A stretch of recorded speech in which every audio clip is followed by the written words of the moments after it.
Alright, l83 15 Tahoe motor.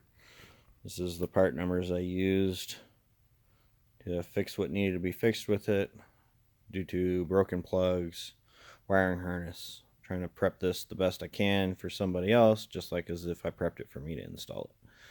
So we got swap motor mounts already here and ready.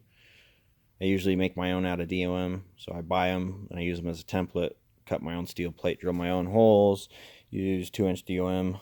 But you know, if somebody buys this setup, I'll give them the mounts with it. All right, so this is throttle pedal for the truck. I think this was the pressure sensor. That's what this was, because it was broken. The VVT actuator, it was replaced due to it being broken, the plug. 2 new O2 sensors.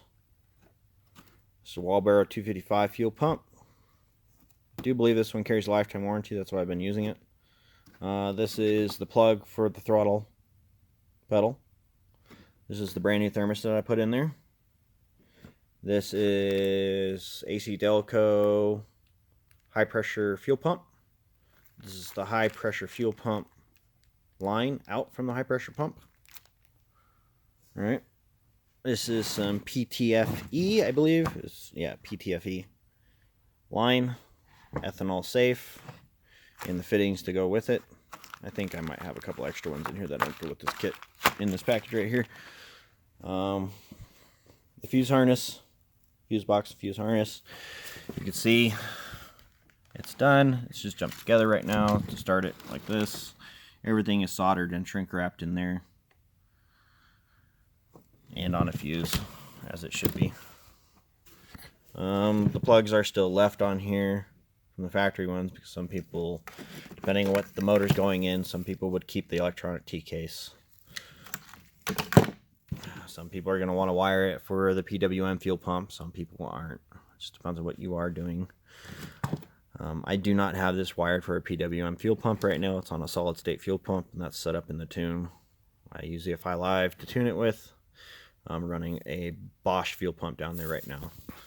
It's just my test stand. It's on a radiator with fans, math card, and antifreeze. I'm trying to make this as easy as an installation for people as possible, especially since not everybody does 15 and newer direct injection stuff. But here it is. It's ready to go in a car. All the parts that I have accumulated for it, and fixing it and taking care of it, and making sure it's right. All right. Do have PWM fuel pump control stuff down there with a spare wiring harness to depin it, make sure it's correct. Integrate it into this one to make sure everything's correct. I want to run the PWM setup. These are pigtails from the original harness, dissecting it and going through it, labeling it just to make sure, keep track of everything. Here's the notes bin, the notes papers from doing the harness conversion, ECM pinouts, stuff like that, just notes. This was the fuse box that was used on the original harness. I had a friend / employee of me working on it. He learned something, which is, I think, is the most important that he take away from it.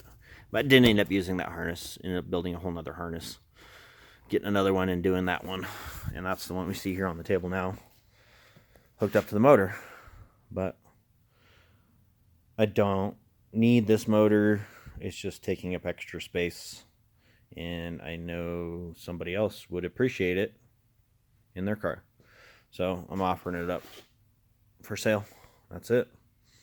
The LB7 setups for the H1. There's the LB7 motor swap complete. All it needed was a high pressure pump, which I have now. So I need to install the high pressure pump on that and convert the harness, which I do need a harness for an 03 4-wheel drive LB7 Chevy. And it needs to be the ECM TCM side that goes to the fuse box and the trunk side that goes down to the transmission. I need that. Still trying to locate that. That's the other LB7 that had an injector issue that I picked up Had an injector hold down fork that came loose and beat up one of the cylinder heads, which is up there. So it needs one new injector, and I just replaced that head. New gaskets, pull it apart, clean it up, assemble it back together, just check everything up, clean it. There is the 1.6 liter turbocharged diesel that I'm planning on using in a Samurai of that sort, something like that, small, converted to a diesel, full mechanical. That's why I'm sitting on that one, but I will sell that also if somebody else is interested in doing the same kind of project. It's just a pony motor, but it does have a throttle on it, so not hard to get the throttle cable up to that one. Take care of that. Compounds, they're right here. Those are the compounds I want to run on the diesel in the H1, but still do not know if that's going to be the way it goes about. I might be getting a first gen RX-7, and the little one would be going in the first gen RX-7 with a 4.8 liter. This is the 8.1 for the Bravada. I got some manifolds that I do believe will fit in it now, but it's going to be changed over to a supercharger setup instead of a turbocharger setup, I think. It's because it's going to fit under the hood a little bit better.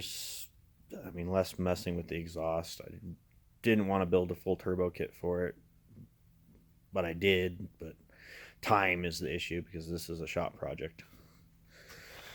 This is a customer's project, another 63. Basically, this one got taken over from another shop. I'm going to finish it out, get it all addressed, taken care of. It's been off the frame, full frame powder coated. Just finished the steering shaft stuff so we could steer it. CPP messed up on center link. They sent me a new center link. You guys took care of that pretty quick. The machining is better on the new one, but it's still, this one is not drilled on center, so it makes me a little wary about running it, especially you got bad roads. It can crack that thing or it could break because the hole's not drilled on center. But you got a replacement for that. Take care of that one.